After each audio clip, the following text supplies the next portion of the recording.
ठीक है, तो भाई इन दोनों हुक्स में किसी को कोई मसला तो नहीं है? सही है।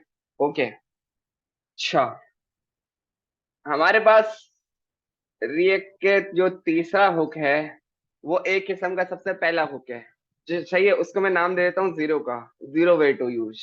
ठीक है, वो मैं यहाँ पे बना लेता हूँ। Note this hook will update on every performance use effect.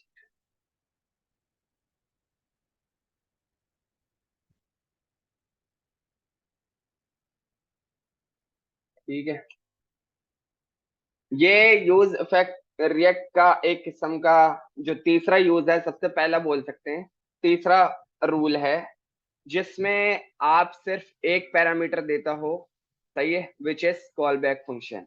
सही है, और उसमें मैंने बता दिया यू आर वर्किंग। ठीक है, इसमें आपने कोई दूसरा पैरामीटर नहीं दिया, डेट मींस इस कंपोनेंट में जब भी कोई अपडेट होगी, चाहे वो फंक्शन की हो, किसी स्टेट की हो, किसी भी चीज की हो, ये वाला हुक चलता ही रहेगा, रुकेगा नहीं ये। कोई भी आपको काम कुछ ऐसा करवाना हो, यार कोई भी काम हो, ये वाला काम होता रहे, तो फिर वो काम उसके लिए आप क्या करोगे, दूसरा पैरामीटर हटा दोगे। ठीक है, हाँ, ठीक है। तो अब ये वाला कंपोनेंट एक दफा रेंडर होना चाहिए हुक के मुताबिक। ठीक है, ये वाला हुक उस स्टेट पे रेंडर होना चाहिए, लेकिन ये हर बार रेंडर होना चाहिए, चाहे जो मर्जी हो जाए। ठीक है, सेव किया, वापस आते हैं, इनको क्लियर करते हैं, एक दफा दोबारा रेंडर करते हैं।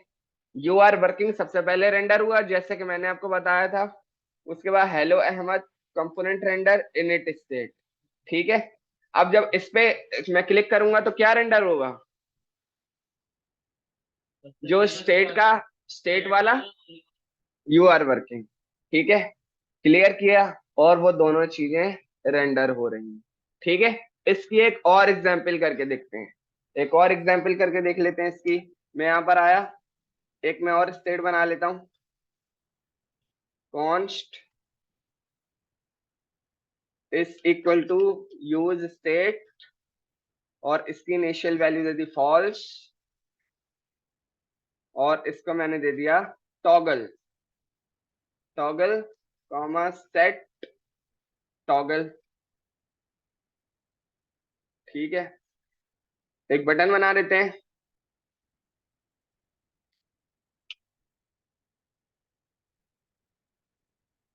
बटन, यहाँ पे मैंने इसको नाम दे दिया टॉगल स्टेट। ठीक है,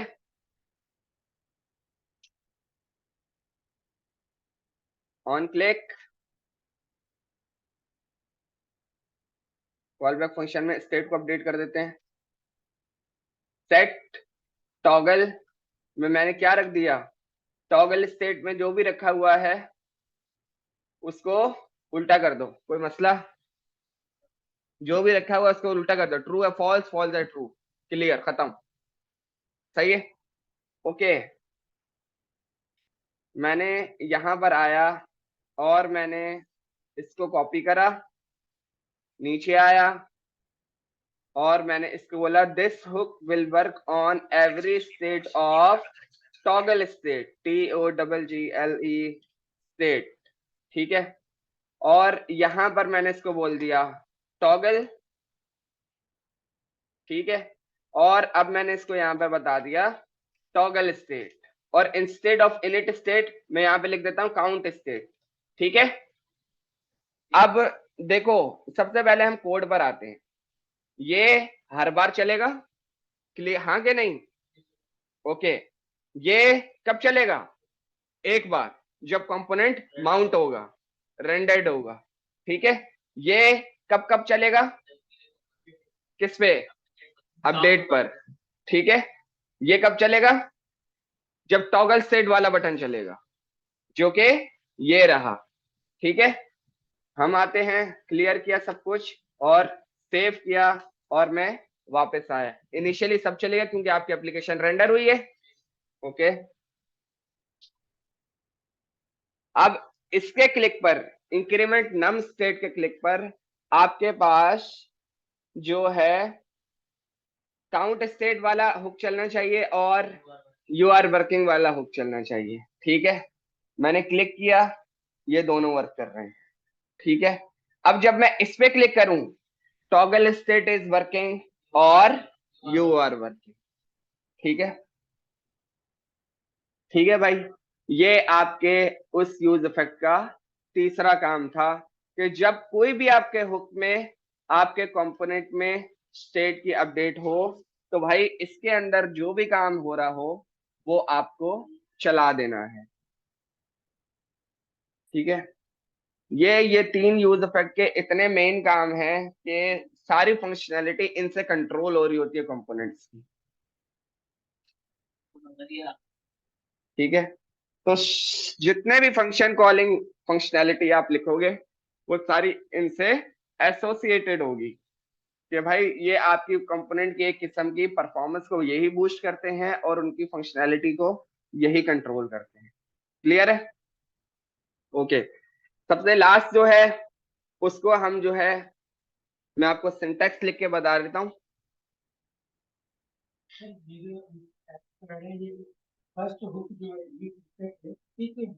जी, ये उसी के केसेस हैं, केस वन केस टू के, यहाँ मैं लिख देता हूँ, बल्कि केस नेम सही रहेगा, इधर लिख देते हैं केस वन, सही है, और इधर लिख देता हूं मैं case to,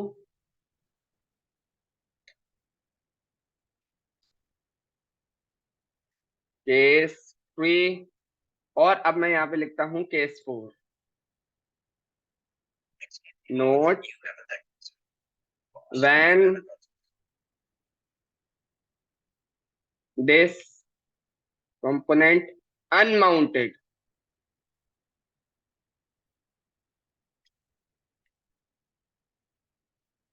unmount then this hook will run. क्या मतलब? सही है, यूज इफेक्ट और इसके अंदर अगेन दो पैरामीटर पास कर दिए, कॉमा दिस।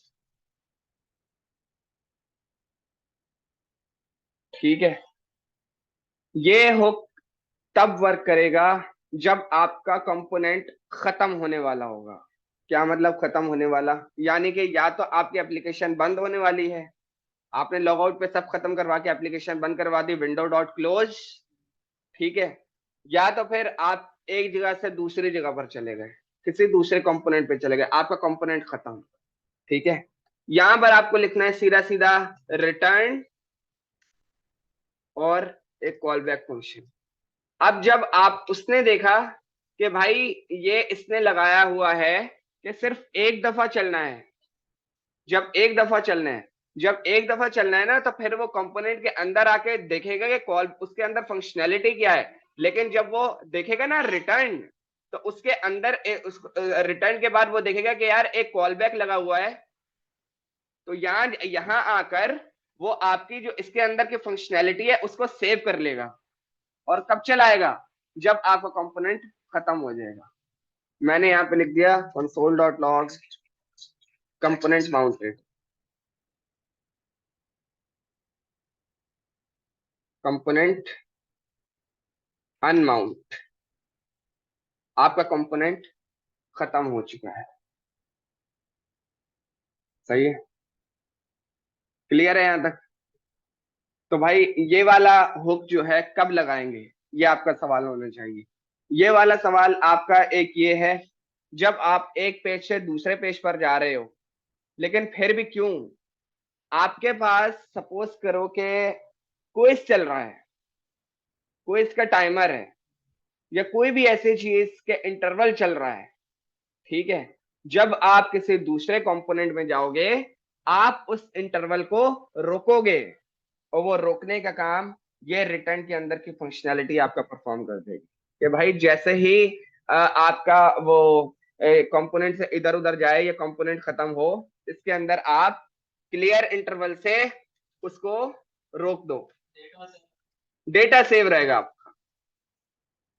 क्लियर इंटरवल से आपका टाइमर रुक जाए ताकि आपके एप्लीकेशन की जो परफॉर्मेंस है वो खराब ना हो।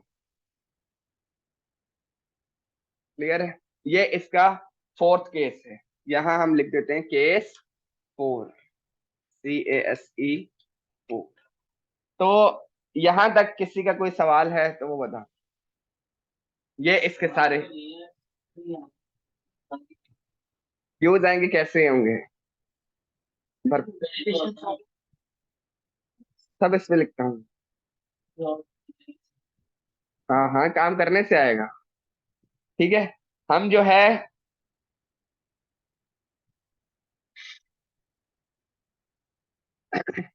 एक रिएक्ट से टू डू लिस्ट बनाने की कोशिश करते हैं। सही है। 2 फीचर मैं करूंगा, 3 फीचर आप करके लाओगे। ठीक है। ऐड और डिलीट मैं करूंगा। ठीक है। एडिट, अपडेट, डिलीट ऑल आप करके लाओगे। ठीक है। हम आते हैं। सेव किया, नया कंपोनेंट बनाना। ठीक है, यहां पर आ गया टू डू,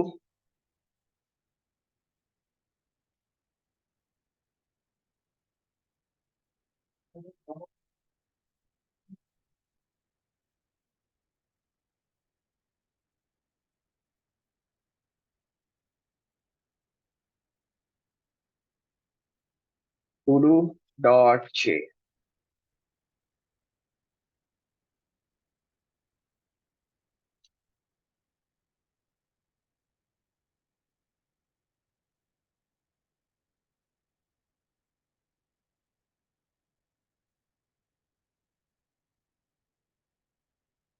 ठीक है, ये हो चुका हमारे पास।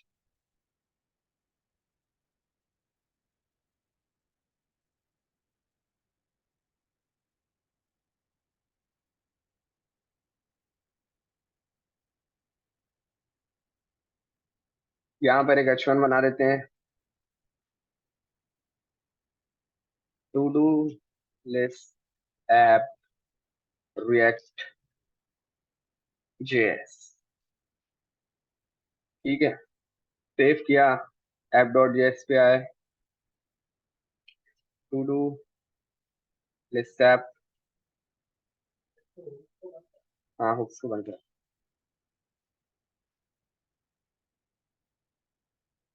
ठीक है, सेव किया, और मैं कंपोनेंट अनमाउंटेड देखा आपने, अनमाउंटेड चल गया, वो वाला कंपोनेंट खत्म हो गया। उसने अपनी एग्जाम्पल खुद ही दे दी, या वो वाला कंपोनेंट आपका खत्म हो गया। ठीक है, दूसरे कंपोनेंट में आप आ गए। बहुत बेहतरीन काम उसने करके दे दिया कि ये लो भाई, आपका वो जो कंपोनेंट था वो खत्म हो चुका है। चारों केसेस आपको लाइव दिखा दिए हैं, और अपनी अपनी लॉजिक बिल्डिंग के हिसाब से आपने इसको यूज करना है, छोड़ना नहीं है। ठीक है। ओके। अच्छा, अब मुझे जो है सबसे पहले अपनी लॉजिक से सोच कर बताओ दोनों कि करना क्या है इसमें। वहां तो हम क्या कर रहे थे, यूएल बना रहे थे। यूएल में हर बार एक एलआई बना रहे थे। सही है। एलआई के अंदर फिर हमसे एक सिंटेक्स बना रहे थे, क्रिएट नोड एलिमेंट कर करके हम जो है डेटा रेंडर कर रहे थे। हाँ यार, एक मिनट सबर करो, मैंने तुम लोगों को फॉर्म्स नहीं पढ़ाया? रिएक्ट में फॉर्म्स नहीं पढ़ाया? नहीं यार, पहले फॉर्म्स पढ़ेंगे उसके बाद टू डू लिस्ट पढ़ेंगे।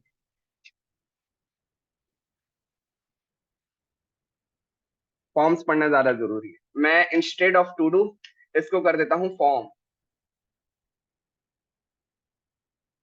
FORM। सही है, ये ज्यादा जरूरी है अभी के लिए। और इसको बंद कर देता हूं मैं। वापस आया, और फॉर्म के बजाय इसको मैं कर देता हूँ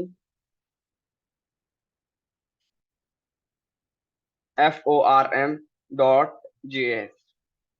ठीक है, फॉर्म को खोल लिया मैंने।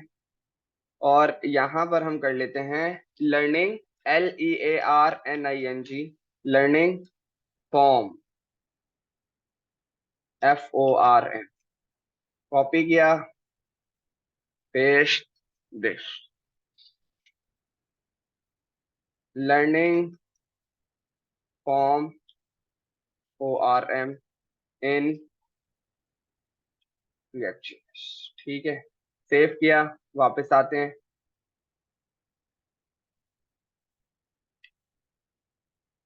लर्निंग फॉर्म बुला लिया हमने,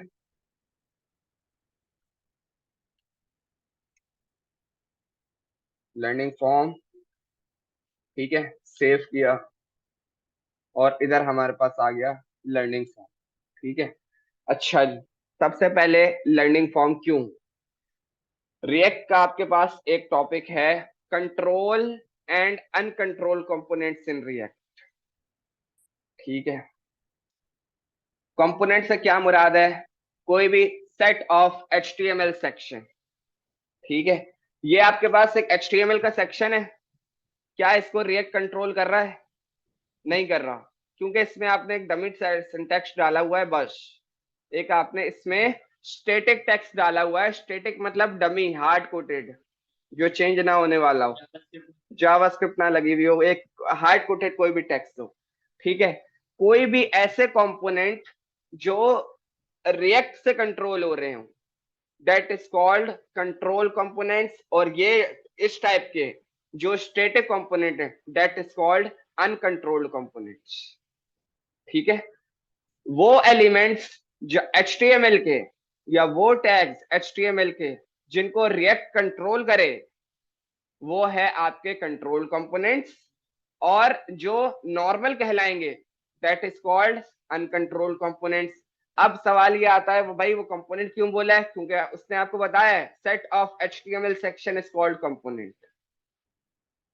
ठीक है, आगे बढ़े।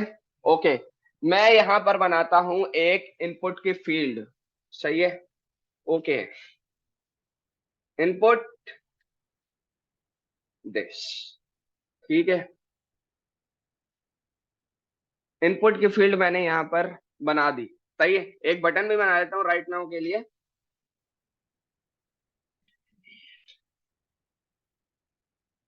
Button submit form. ठीक है, SUBMIT फॉर्म। ठीक है, देख लेते हैं भाई वो क्या दिखाता है। सबसे पहले यहाँ पे मैंने इसको बता दिया टाइप टेक्स्ट, सही है। और मैंने इसको बता दिया प्लेस होल्डर, प्लेस होल्डर में मैंने इसको दे दिया right something.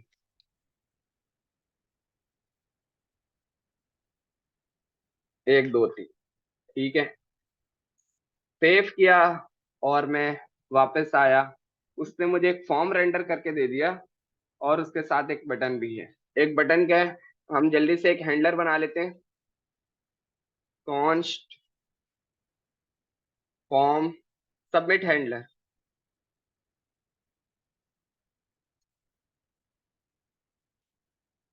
Submit handler is equal to this console.log RUNNING।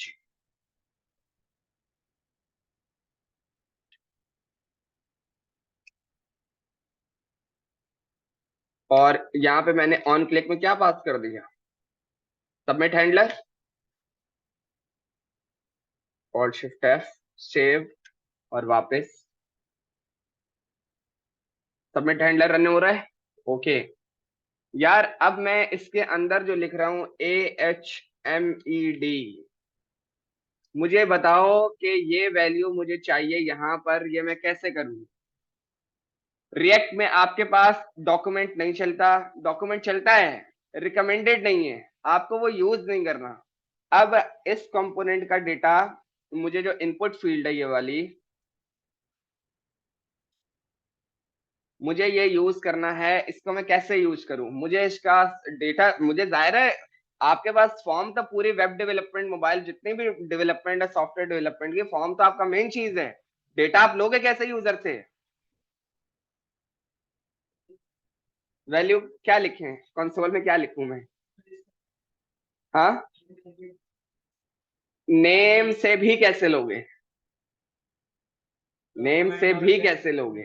चलो मैं अगर थोड़ी देर के लिए यहाँ पे लिख देता हूँ वैल्यू, और उसमें मैं हार्ड कोटेड रख दिया मैंने अहमद, AHMED, सेव किया, वापस आया, मेरे पास अहमद पहले से लिखा हुआ है। क्या बोल रहा है वो? उसने वार्निंग दे दी जो मैं आपको दिखाना चाह रहा था, उसको गौर से पढ़ते हैं। A component is changing an uncontrolled input to be controlled. This is likely caused by the value changing from undefined to defined value, which should not happen, जो नहीं होना चाहिए. Decide between using controlled to uncontrolled input element for the lifetime of the component. और मजीद information के लिए यहाँ जाइए, मैं आसान लफ्जों में बताता हूँ। वो बोल रहा है भाई आपके पास एक इनपुट है जो गलत तरीके से कंट्रोल किया जा रहा है, उसको रिएक्ट से कंट्रोल करो। आपके पास जो इनपुट फील्ड है उसकी जो वैल्यू है, उसकी जो कंट्रोल, इसको जो आप कंट्रोल कर रहे हो, गलत तरीके से कंट्रोल कर रहे हो, उसको रिएक्ट से कंट्रोल करो। कैसे? सही है, अच्छा सवाल था ये, कैसे? ठीक है, हम आते हैं वापस।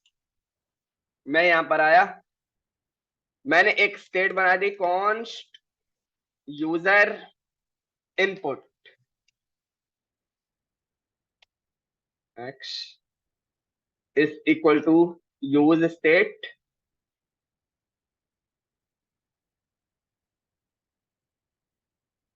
User input comma set user input. जी, कौन सा ये सेट? आपके स्टेट को यही तो अपडेट करता है।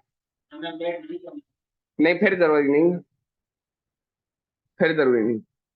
ठीक है, लेकिन आप स्टेट तभी बनाओगे जब आपको कोई कंपोनेंट अपडेट करना होगा, जो भी आपको स्टेट अपडेट करनी होगी बाद में। हाँ, नहीं, फिर स्टेट की जरूरत, फिर स्टेट की जरूरत जो आपको पता हो कि हाँ यार इसको तो अपडेट करना ही नहीं है, वो आप वेरिएबल में बना के रखो। ठीक है, अच्छा, हमारे पास जो फॉर्म की इनिशियल वैल्यू होती है, एम्प्टी स्ट्रिंग होती है, मुझे एम्प्टी चाहिए बिल्कुल, उसके लिए एम्प्टी स्ट्रिंग हम सपोज कर सकते हैं। मैंने स्टेट की इनिशियल वैल्यू रख दी एम्प्टी स्ट्रिंग। ठीक है, अब मैंने बोला भाई जो मेरी स्टेट है, सही है,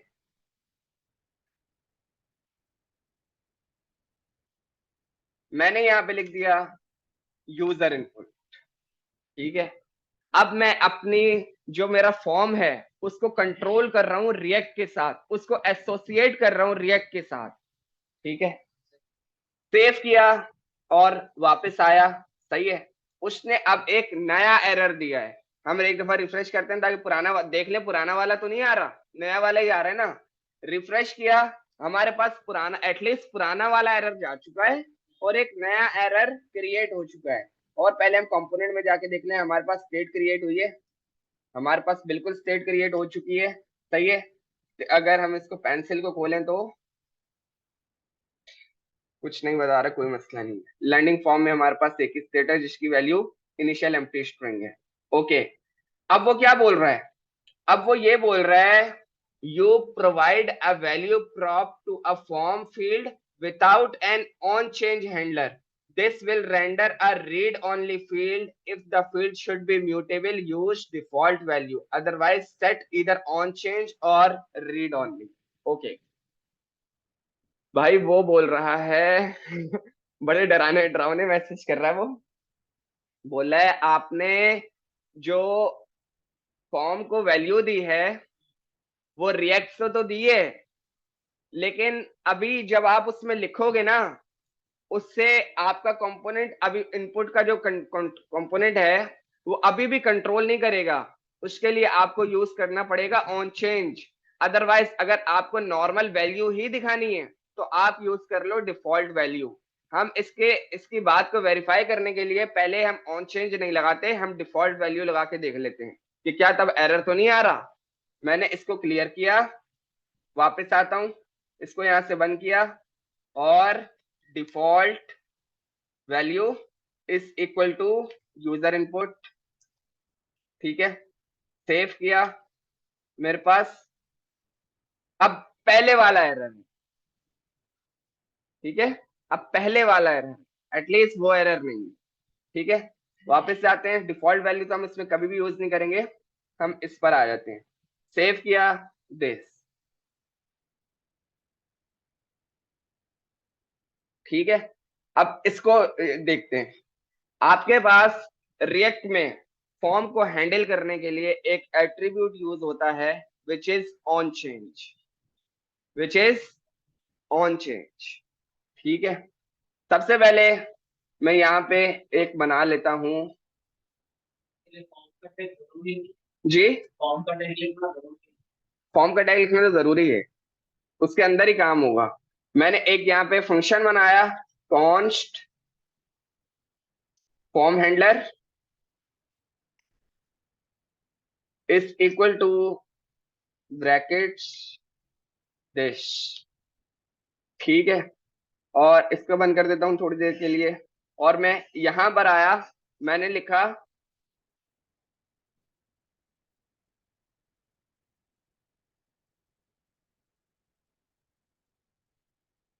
on change, on change is equal to, यहां मैंने वो फंक्शन पास कर दिया जो मैंने बनाया था फॉर्म के लिए, फॉर्म हैंडलर, क्लियर है, ठीक है। जब आप फंक्शन बनाते हो कोई फॉर्म हैंडलर का, तो वहां आपके फंक्शन के पैरामीटर में कुछ मिलता है जो आपके फॉर्म का डेटा होता है, ठीक है, डिफॉल्ट पे मिलता है, सही है। क्या मतलब, ये वाला एरिया मैंने यहाँ पे बोल दिया ई, इवेंट लिख देते हैं, ठीक है, फॉर्म का events, console dot log event, ये चलो इवेंट बहुत बड़ा हो रहा है, खाली ई लिख देते हैं।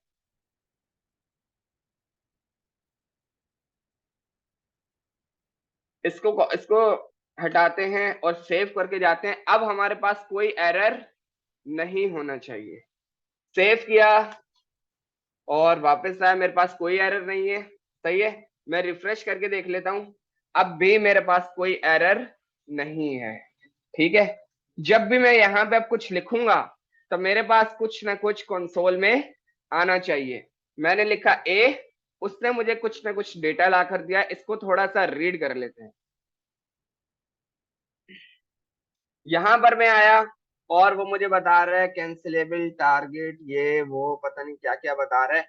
अगर आप इसमें एलिमेंट, इसके डेटा को गौर से देखो, तो आपके पास, आपके मतलब का एक प्रॉपर्टी है जिसका नाम है टारगेट, और उसके अंदर इनपुट लिखा हुआ है। अगर मैं उस पर क्लिक कर रहा हूं तो मेरा इनपुट हाईलाइट हो रहा है।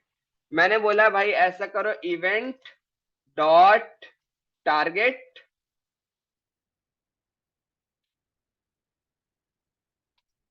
टारगेट, और इसको अगर मैंने खोला तो वो मुझे वैल्यू बता रहा है, मैंने बोल दिया ठीक है वैल्यू।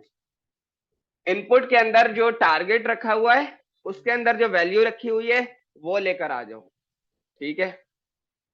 मैंने इसको दोबारा से एक दफा क्लियर किया और सेव किया, ठीक है, AHMED। अब ये जो, अगर आप कंपोनेंट्स में आकर देखो और लर्निंग फॉर्म्स में क्लिक करूं, अभी भी मेरे पास इससे एसोसिएटेड नहीं हुआ है, ठीक है, ओके। इसको मैंने कॉपी किया,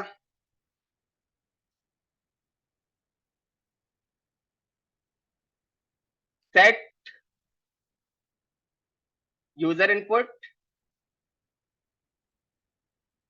और इसमें मैंने रख दिया E dot target dot value, save किया और मैं वापस आया, यहां से मैंने इसको क्लियर किया, कंपोनेंट्स में आया, लर्निंग फॉर्म्स पे, लर्निंग फॉर्म्स पे मैंने क्लिक करा और यहां लिखा AHMED।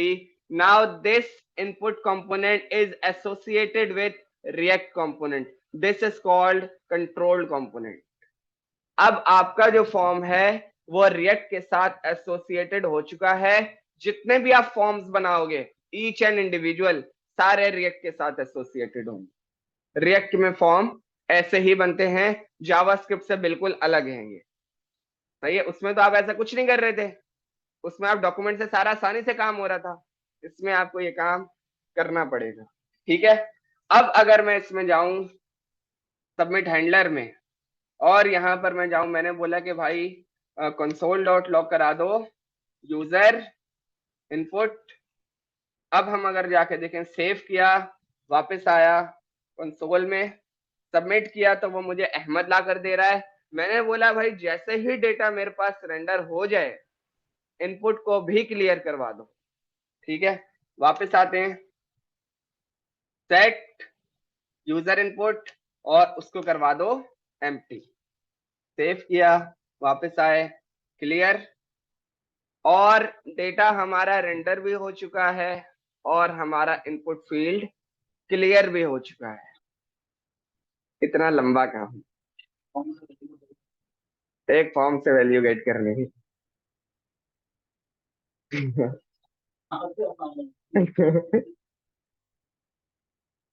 ठीक है, अब आपका जो फॉर्म है, जो फॉर्म का कंपोनेंट है, वो रिएक्ट के साथ एसोसिएटेड हो चुका है। जो आपकी ये वैल्यू है, इसमें आपका सवाल आएगा कि भाई ये वैल्यू में जो आपने स्टेट बनाई है वो क्यों लिखी है, ताकि पता चले कि कौन सी स्टेट इस कंपोनेंट के साथ एसोसिएटेड हुई है। ठीक है, ऑन चेंज क्यों लगाया है कि भाई हम जो लिख रहे हैं वो पता कैसे चल रहा है कि वो इस वाली स्टेट के साथ एसोसिएटेड हो चुका है या नहीं। इस वजह से ऑन चेंज में हमने एक हैंडलर लिखा और उसमें बोला जब इस पे लिखा जाए तो इस वाली स्टेट में उसका E dot target dot value जाकर रख दो। यस, ठीक है, तो इसको थोड़ा सा मजीद कॉम्प्लेक्सिटी से हटाकर छोटा करते हैं। ठीक है, मैं इसको यहां से आपके लिए कमेंट कर देता हूं। ठीक है, यहां पर आते हैं, इसको भी कमेंट कर देता हूं, और नीचे आता हूं मैं, ऑन चेंज। ठीक है, सही है, कॉल बैक पास किया, सही है, सेट यूजर इनपुट। ठीक है, अब जब ऑन चेंज आपने कॉल बैक में पास किया है, तो जो आपके फंक्शन के पैरामीटर में मिल रहा था वो आपको मिलेगा यहां पर। ठीक है, और यहां पर मैंने लिखा ई डॉट टारगेट, खुद बता रहा है वो, डॉट वैल्यू। ठीक है, सेव किया, वापस आते हैं, BILAL, बिल्कुल हमारा फॉर्म उसके साथ एसोसिएटेड हो चुका है। जल्दी से एक दूसरा इनपुट बनाते हैं, उसकी दूसरी स्टेट बनाते हैं, ताकि देख लें कि दोनों फॉर्म अलग अलग वर्क कर रहे हैं। ठीक है, कॉपी किया, और मैंने इसकी इनिशियल वैल्यू एम्प्टी स्ट्रिंग ही रखी, और यहाँ पे मैंने लिखा नम इनपुट, यहाँ पे कोई नंबर आएगा, सेट नम इनपुट, NUM। ठीक है, यहां पर मैं जल्दी से आया,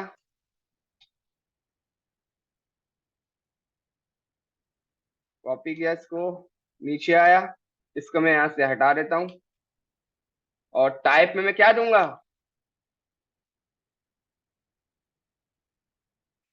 नंबर। सही है, और इनिशियल वैल्यू मैं इसकी दे देता हूं, हाँ सही है, एंटर एनी नंबर।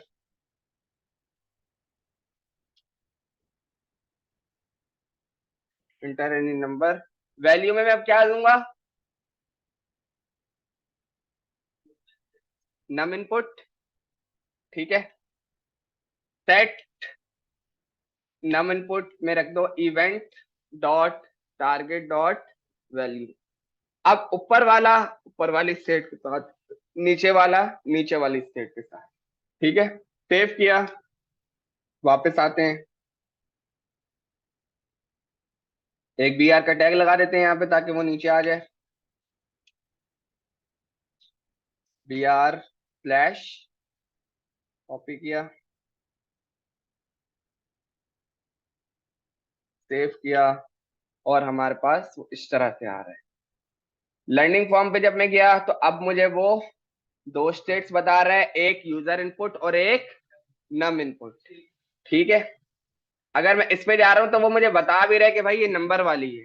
ठीक है, मैंने यहाँ पे लिखा AHMED, क्लियर है? यहां पे लिखा 1 2 3 4 5, दोनों आपके इनपुट कंट्रोल हो रहे हैं रिएक्ट से। This is now associated with react. Control components आपसे सवाल पूछा जाए तो आपने इस तरह बताना है जी, जिनको रिएक्ट कंट्रोल कर रहा हो। सही है। और ये वाला जो आपका फीचर है, ये आपका अनकंट्रोल्ड कंपोनेंट है, क्योंकि ये आपका प्योर HTML से कंट्रोल हो रहा है। इसमें आपको कोई डायनामिक वैल्यू देने की जरूरत नहीं है जो रिएक्ट से कंट्रोल हो रही हो इसमें। जी, क्योंकि जाहिर है आपकी मेन चीज क्या है, वैल्यू। वैल्यू ही तो चाहिए ना आपको। वैल्यू कैसे मिलेगी? वैल्यू ऐसे ही मिलेगी जब आप उसमें कुछ लिखोगे। अब अगर मैं इसमें लिखूं, इसको हटाऊं यहां से, ठीक है, वो वाली भी वैल्यू चाहिए, उसको भी देख लेते हैं। मैंने बोला कि उसको भी लेकर आ जाओ, कॉमा में कॉमा लगा के मंगवा लेते हैं। कॉमा नम इनपुट सेट नम इनपुट, इसको भी कर दो एम्प्टी। वर्क करेगा? सेव किया, रिफ्रेश किया,